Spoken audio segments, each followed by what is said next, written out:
श्री गोपाळ कृष्ण भगवान की जय. लीळा नंबर 182. एकमेकांच्या डोक्याला डोके मिळवून भट्टोबासांना व नाथोबासांना आनंद. सर्वज्ञ पाठेला शौचाला निघाले. सोबत भट्टोबास व नाथोबास व ते जाताना त्या दोघांचे एकमेकांच्या डोक्याला डोके मिळवून दिले.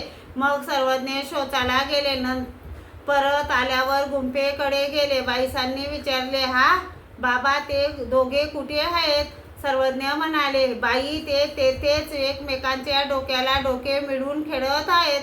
बाईसा म्हणाले, बाबा त्यांना बोलवायला जाऊ? सर्वज्ञ म्हणाले, जा.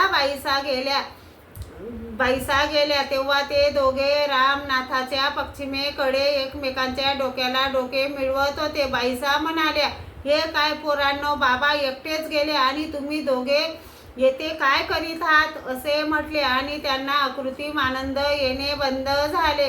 दोघे सर्वज्ञांजवळ आले तेव्हा सर्वज्ञ दात घासत होते. सर्वज्ञांनी दात घासण्याची काडी श्रीकरात धरली आणि विचारले, हे काय हो, एवढा वेळ कुठे होता? ते म्हणाले, जीजी आम्ही एकमेकांच्या डोक्याला डोके मिळवित होतो. सर्वज्ञ म्हणाले, हे काय एवढा वेळ डोक्याला डोके मिळवितच होते?